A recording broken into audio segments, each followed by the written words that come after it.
Everyone in the area is subject to arrest. Everyone ordered to clear the area or be subject to arrest as we look at the Portland riot squad moving down the street.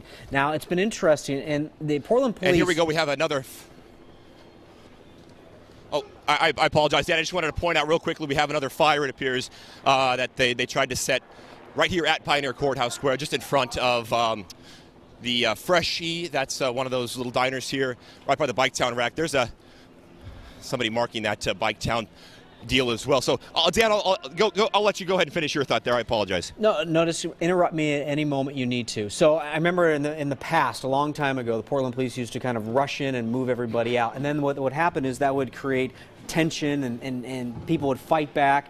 And then if you remember back to the days where the people occupied Chapman Square and Lonsdale, they tried that tactic where they moved in, they surrounded people, and everyone got all fired up, and then they just left. And then the people had nobody to be angry at, and they just kind of dispersed on their own.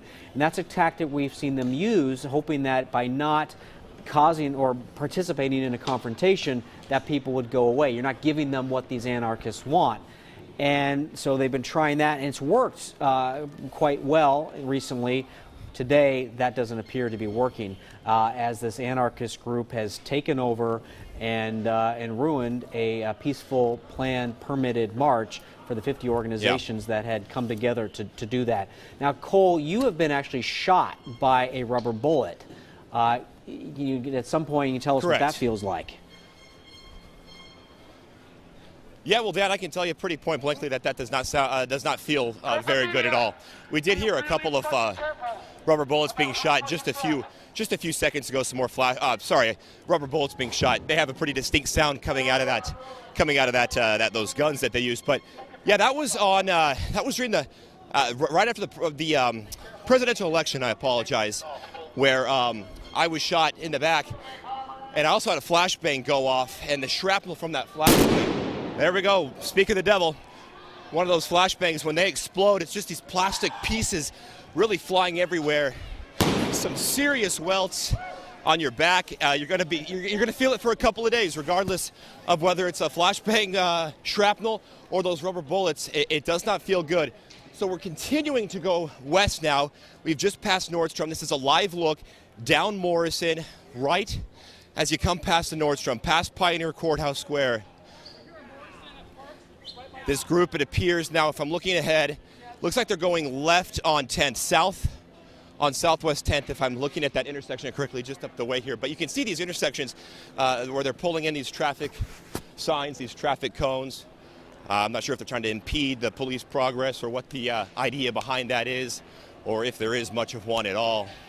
Okay, windows busted up here at Target. Just saw a couple of guys. Yep, there we go.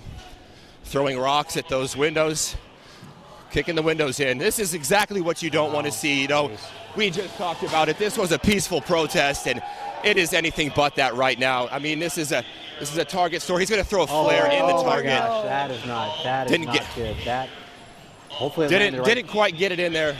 Thank goodness. You'd like to see a little more police ahead of this thing, Dan. I'm not seeing much of a police presence at all ahead of where we are. And I think that would probably be beneficial at this point. I don't know if I've breaking a police car here. Look at them go to, just absolutely trashing this police car here. This may be on par with some of the violence. Oh boy, they've slashed the tires. I don't know if I've ever actually seen they've broken out these windows. An incendiary device inside a store like that. That may be a first in my 20 years of covering news in Portland. Big rocks being thrown out here too. And Cole, I think it's interesting to note that this did not take long for it to turn. This was, if you're just joining us, a May Day protest, a march that was scheduled to start at about 3 o'clock this afternoon. They had the appropriate permits. Okay, they're trying to put a flare inside this police car here. This could really end poorly. Right. We need to get somebody up here with some kind of a fire extinguisher here. This thing, this could light up if that flare continues to burn. That's $50,000. Gosh, this is just unlike anything we've seen in. That's right, Dan. That's you and I and Jennifer. We're funding this right here. This is our money being This was a very being burned here. Here are the police now. They're coming to check at this. That Cole only took about a half an hour for it to turn, and by about 4:15, we we first saw the violence start.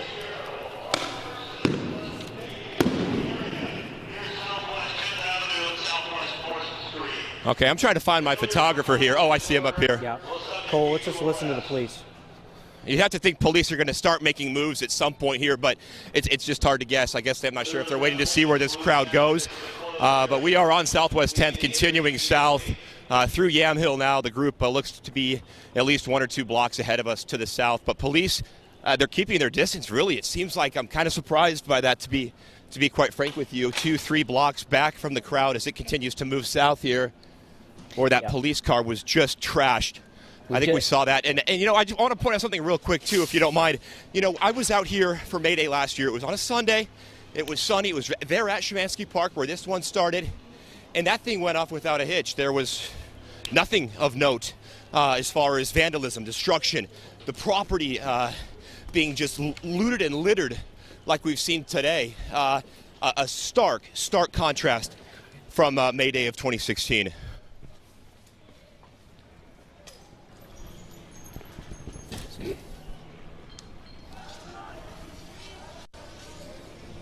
This is your little statement.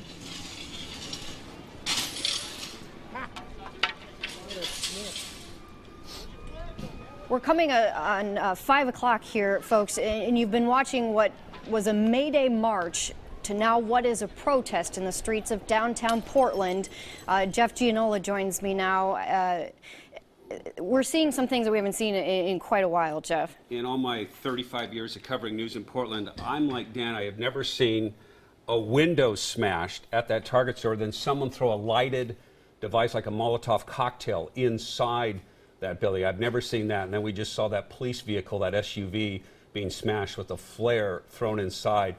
And this quickly turned violent. Started as a peaceful march at 3:30 with families and children in the front of the march. And then at 4:20, police making that announcement. The permit has been revoked. This has turned violent. Get to the sidewalk. Move out of the area. And this is what we're seeing right now. We know that 3 people have even been arrested near Pioneer Courthouse Square. Like Jeff said, it was about 4:15, 4:20 when things got ugly very quickly. And this is something that happens every year. There is typically a May Day march that happens for workers' rights in countries all around the world. It's really become a rallying point for immigrants in the United States as well. It's sort of been smaller in years past as groups sort of diverged and really shifted their focus, but now we're seeing somewhat larger crowds as immigrant groups have sort of joined in with other groups like women's advocates and people who oppose some of the Trump administration's policies. There were some 50 groups or so, Jeff, that were out here this afternoon. And we saw the bonfire at 3rd in Yamhill, where they threw traffic cones, newspaper racks, anything else they could get their hands on, road signs. They lit that on fire. Police then moved in, the riot squad running at them. Our Cole Miller right in front of all of that. And our Lisa Balick also downtown as well. Lisa, what's your location? What's happening there?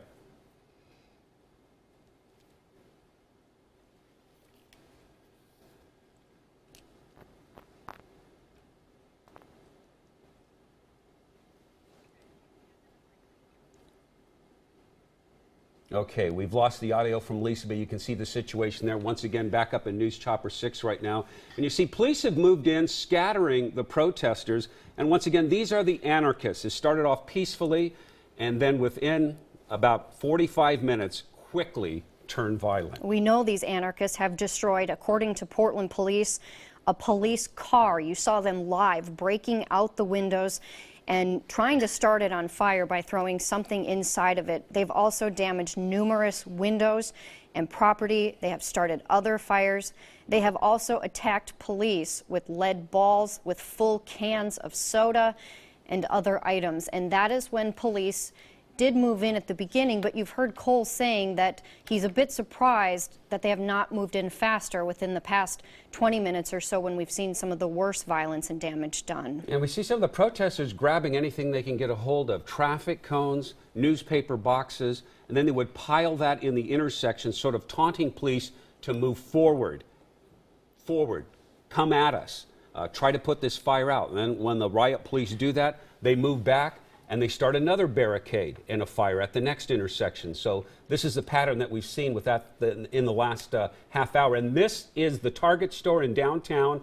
About 12 minutes ago, we saw protesters break these windows out with their feet. Then we saw one protester throw a lighted object inside that Target store. I have never seen that in these kind of violent protests in downtown Portland in all my life of covering the news right there. Perhaps that was a flare that he threw in there. We know a lot of stores after the presidential election and inauguration day, after we saw so much damage then, did take steps to board up their windows. They did that up in Seattle today in preparation for some of the marches and protests they expected today. I don't think many stores did that around here, but I don't think the expectation was that things would get quite this out of hand, Jeff. And there you're seeing one of the fires that they put out right there. They're still starting to put it out right there. And I believe that was in the area of 3rd and Morrison. And that was one of the big fires that they had. There have been at least 2 or 3 fires. And you know how this violence started out? It was when someone threw a Pepsi can at an officer. We got that word. Then we heard a window was broken at the federal building. And then all hell broke loose after that. And that's when police told the peaceful protesters go home. The permit's been revoked. And now we see riot officers clinging to this vehicle moving down the street.